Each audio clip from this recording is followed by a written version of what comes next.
Welcome to Startup Grind. Yeah, this is great, man. It's good to be here. Good to be here. Thanks for having me. I have so many places to start, but of the billions of people that have lived on Earth, you are one of the few people that's done things that no one else has ever done, being the fastest human ever in the 200, the fastest human ever, in the 400 as you ran those as we saw them. I also think maybe the 300 as well, if I remember right. When you started at the beginning of your training, were these the goals, or did you discover those things along the way about yourself? Yeah, so no, those weren't the goals when I first started. When I was a kid, I was just out there having fun. Loved sport, loved running, and ran everywhere. And it was a nightmare for my parents. And but I always loved it. So I was able to start in a really good place where I was just running for fun. So competing for fun. I loved competing. It wasn't until I got to college, when I got to Baylor, that I started to really get into a world-class training program and understand the potential that I had to be great and to do something that had never been done before. So I've always, though, had a really good sort of balance between being a dreamer and being a realist. So, and you hear about athletes, sort of playing as a kid, and you're sort of, dreaming of getting to the highest level someday. For me, when I was a kid, I just wanted to beat the kid next to me. And that was all it was about for me. I just want to win this race. Didn't really have any aspirations beyond that. But once I started to prove to myself, I started to realize that when I started running times that were consistent with the times that were run by some of the best in the world, that's when I started to realize that, yeah, I've got the potential. And once I realized that I had the potential, nothing was going to stop that. When you realize you have the ability to be amongst the best and be the absolute best at something, there's still a long, long journey to get there, and it was for me as well. I mean, it wasn't all just, winning and success right away. I mean, it was a difficult journey, but once you realize you have it, nothing's going to stop you from trying to get there. So it feels like, from what you're saying, that it was sort of building and growing and learning as you go, and then at some point, was there a moment in particular where, like, at this point, or I beat this person, or I raced this, I clocked this time, where you were like, I can do things that no one's ever done? Yeah, so I realized when I was around 20 that my talent was unique, and that I had the ability to do something in the sport that hadn't been done before.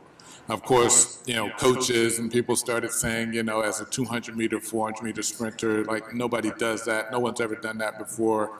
You need to be a 200-meter sprinter. That's what, that's where your talent lies. But I realized that I had a unique talent, and I wasn't afraid, and it was one of those things as well where, again, once you realize that you have that ability, stopping short of that, I could have said, yeah, I want to be an Olympic gold medalist as a 200-meter runner, and I could have done that.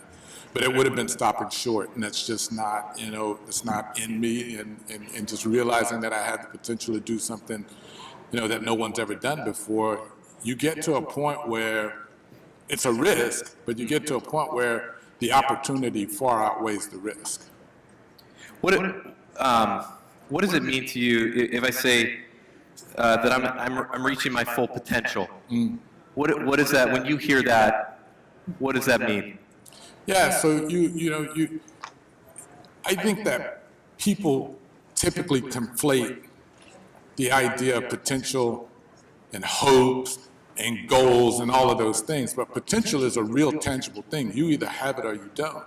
And when you realize you have it based on, the ability to forecast what is possible for me based on what I'm doing now, and based on historical data from others, whether that's in sport or whether that's in business. You start to understand your potential based on how you can forecast where you might end up being. And that's a real thing. That's not just hope. That's not just your dream. Yeah. And so for me, I was able to understand what my potential was once I started to actually run times that, if you forecast that, okay, with the right training, with the right situation, the right circumstances, right support, I can start to run even faster and I can do these things that others have done or go beyond and surpass what they've done. One thing that is really unique to you, maybe at least for me against any other athlete, and even still, like whenever I see, watch one of your races or listen to you speak, like I think of like, it's just like there's like this precision to you, this excellence, just like there's a lot of people that have done amazing athletes who've done amazing things, but like there's something tied to you around just like 100% excellence, or just like these fractions of a second, and how, and what is it like? Was that something you did on purpose? Is that why do I have that association with you? Yeah, I think it's, I'm flattered, so I appreciate that you do have. Why do I think so highly of you? I think it's what's required in order to do great things. Lots of people try to do great things, and I think that when you look at the people who, whether it's in sport or in business or in entertainment, when you look at the people who have exceeded even their own expectations, they've done amazing things, they've done great things, they understand that that sort of ability to focus, ability to understand and recognize distractions, and be able to manage that, the ability to manage and overcome obstacles. But ultimately what it all comes down to is an extreme self-awareness of how do I get the best from myself. And in order to do that, it takes an extreme amount of focus, efficiency. You don't have a lot of time to waste. You don't have a lot of effort to waste. Not just as a sprinter, but in anything where you're trying to achieve something great, it takes excellence. And so all of the things that impact on that, so as an athlete, as an example, all of the things that impact on performance, how I sleep, how you're really never off as an athlete. Your body is your tool. And so everything that you do can impact on performance. And so you need to be excellent in all of those things. When you think about time horizons, or trying to achieve things, how do you set your goals, or how do you encourage the people, the CEOs that you coach, the executives at Fortune 500s that you mentor and coach? How do you talk about how to look at your goals and what time horizons to think about things? Yeah, it's first understanding, based on what you're trying to achieve. It's understanding what time horizons come with that, and what windows of opportunity are available to you, and when that window might close. Just understanding those things is required in order to actually achieve the goal. In sport, what happens typically is you have people who, again, if you start to conflate the dream with actual potential, then you could actually end up going way too far and way too long, chasing a dream that actually was never really there because you didn't have the potential. So it's understanding whether you actually have the potential to achieve what you actually want to achieve, and if that goal is rooted in reality, and then understanding the circumstances around that, like the windows of opportunity to actually achieve. Okay, so I'm in an early stage startup. I'm by all accounts underqualified, underfunded, underprepared. I'm like going on this Everest hike with in shorts and a t-shirt basically. And like where is that line for you of like figuring out, is this a dream where actually this is like I have the potential to reach this kind of dream, or that, or like maybe I should look at a different dream, or I don't like how do I come to terms with I mean, that's a tough one, and you don't want to crush anyone's dreams, but there are athletes who believe that they can actually reach a world-class level through hard work alone. They don't have any talent, but they believe that through hard work they can get there, and there is no amount of hard work, and that is just the harsh reality of sports. Yeah. You have to have the talent to begin with, and the same thing applies if you're an entertainer, and with anything that anyone wants to achieve, you have to be able to, you have to understand what it takes, And you have to be really realistic with yourself. Do I have what it takes?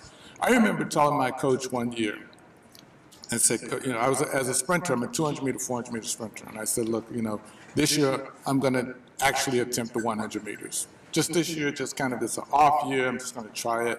And he said, okay. In practice or competition? In competition. Yeah. I'm going to move away from the 200, 400 this year and prioritize the 100 meters, Why? which is not my best. Right. Yeah. Why would you do that? Just for fun, just to take a little break from my other events because, I have the opportunity. And so, as a 200 meter, 400 meter sprinter, to go into the 100 meters, it's going to be fun. It's a little more flashy. It's a little more high profile. Yeah. So I didn't need any more flash. Yeah. But when you wear gold shoes, But so he said, okay, so what's the goal? How fast do you want to run? Yeah. And when I told him, he said, look, you should really think about that because this is my coach. You're not going to be able to run that fast in 100 meters. And he was right. And so I reassessed my goal and I set a more realistic goal and I achieved it. So, you have to be really honest with yourself. Did I want to run faster? Yeah. Did I want to run 9.8? I want to run 9.8 in 100 meters. I thought I could run 9.8. I could run 9.8. There's no way I was going to ever run 9.8 in 100 meters. Did you listen to him at face value and say you're right, or did you go try and then realize? No, and that's the key. You have to really sort of what is that? I ask myself, what is that rooted in? Why do I think I can run 9.8? And the conclusion that I came to is that I don't think I can run 9.8. I just want to. And those are two completely different things. Yeah. Yeah. So you're saying I probably won't be in the NBA, is what you're saying. My dream. You and me both. My dream. That was the other thing. You and me both. That was the other thing. Hang it up. When I was a kid, I was good at every sport except for basketball. And so when everybody sort of, it's always you go to the playground and two people, it's their turns and they can choose the people they want on their team. I was always a kid that was not chosen. But I loved basketball. I knew I wasn't going to become a basketball player, regardless of how bad I wanted to. Yeah. I was never going to become a basketball player. And that's how I found my sport that I did love and became world class in. So that reality can actually, being realistic can set you on the right track and get you off the wrong track. You mentioned on your website, I love this, that you have no silvers or bronze, 12 gold medals. Those are good medals. Which one? The golds? Bronze and silver. I've been told.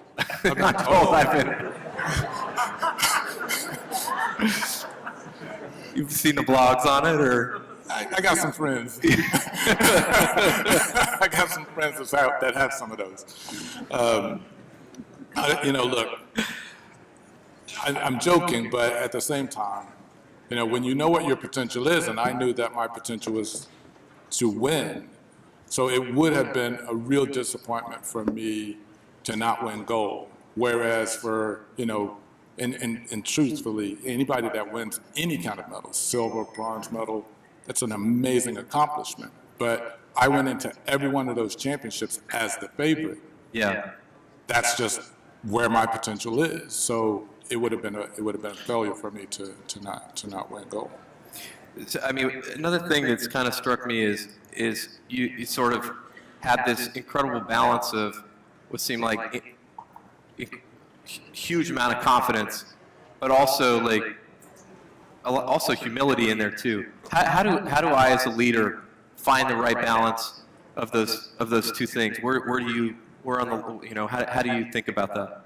Yeah, so I'm going to keep coming back to this, and that's that self-awareness is so important. So, as a leader, what is it about being a leader that you enjoy, that you embrace? Is it being the leader and truly leading people? Or is it being worshipped and being bowed down to? And if that is the thing that you want, then yeah, you're going to struggle. Because ultimately, if you're leading a company, that's really your role, is to actually be that leader and be effective as a leader. And you have to people have to trust you. And the higher the asshole factor, the less people are going to trust you, and you're going to find and the more likely you're going to end up in trouble. So that's really important to have that balance as a leader, to instill confidence in people by being confident yourself, but at the same time, having that humility, seeing, allowing people to see you vulnerable, allowing people to see you make mistakes, allowing people to see you recover from those mistakes as well, and being open about those things. You've written a couple of books about your career and your mindset, and one of the things that struck me in there is where you talk about doing what it takes to win, and also you're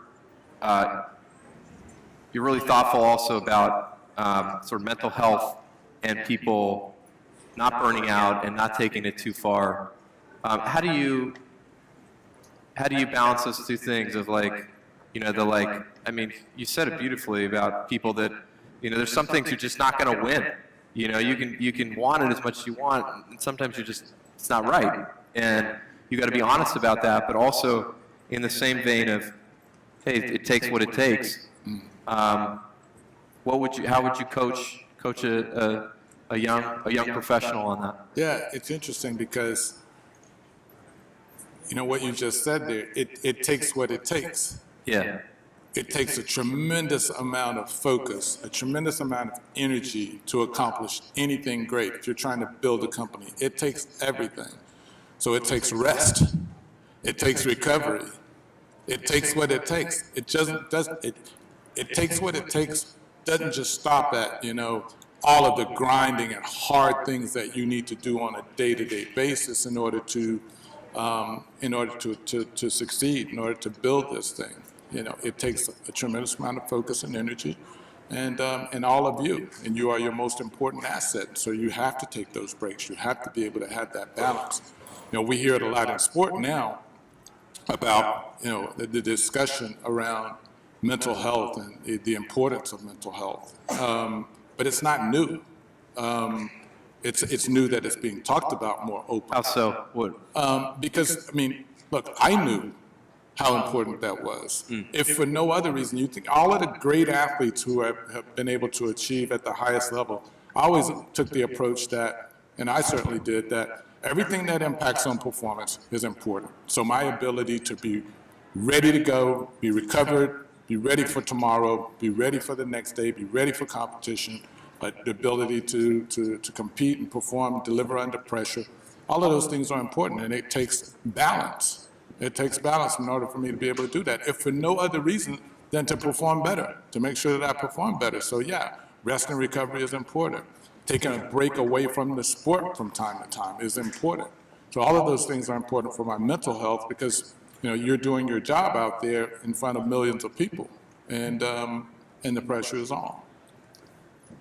Yeah, that really resonates with me, and I think you're right. It has been so much better in the last few years as it's being talked about so much more. I think, look, the grind and startup grind, and it probably came, as we trace back, where does that even come from? It's from sports, it's from music. I don't think it means, it's not grinding your teeth down till you have no more teeth. Like the grind, at least my interpretation of it is like working hard to create, building a better life for your family. I think that what I've learned about people across the world is at the most fundamental level, everybody's trying to feed their kids, no matter where you're, what culture, race or religion that you have. And it's, the grind actually for me is a very positive, it's like, hey, like an honest day's work, and mental health is part of that, because if you don't have that, what's the point in getting to the end and your family hates you, or you've lost your mental health, and a lot of successful people, this is what happens.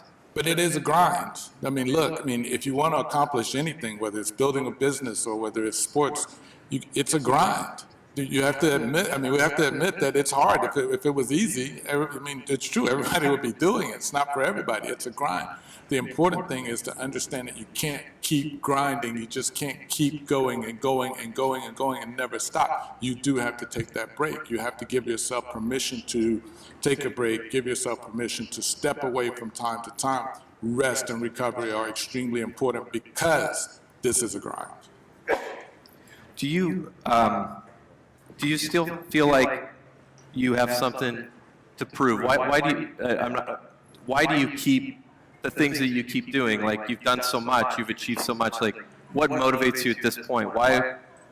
You know, it's funny. You know, I think it was only recently that I started to feel that I don't have anything to prove anymore. Yeah. Where I got comfortable with, you know, just sort of being. I enjoy the things that I do, but, you know, in my post-athletic career, after being an athlete, you know, you retire very early, you know, in life when you're an athlete. And I was 33 when I left the sport, and I think I was interested. I was always intrigued with business, always intrigued with being an entrepreneur. I studied business at university, and but I think part of it now, looking back on it, I did feel like I needed to prove to people that I could be more than just an athlete. Because I think, you know, a lot of people sort of, you know, think, you know, yeah, well, if you have that talent, then it's easy. So, you know, I felt a little bit of this, and I don't think that anyone had this expectation of me other than myself, you know, and it was just something that I put on myself to prove to the world that I can be more than just an athlete. But I think now at my age, I realize that, you know, I don't really need to prove anything. When you've done those things, you've run a company, you've built a business, you advise some of the, you know, most successful business people in the world, and like you've now done all that's been successful there as well. So yeah, I think, you know, you can get caught up, and I think I got caught up a little bit in that, you know, I always have to be doing more. But now I'm 55. I'm like, I don't have to do shit. Michael Johnson, thank you so much for being at Startup Grind. Great to have you. Appreciate it.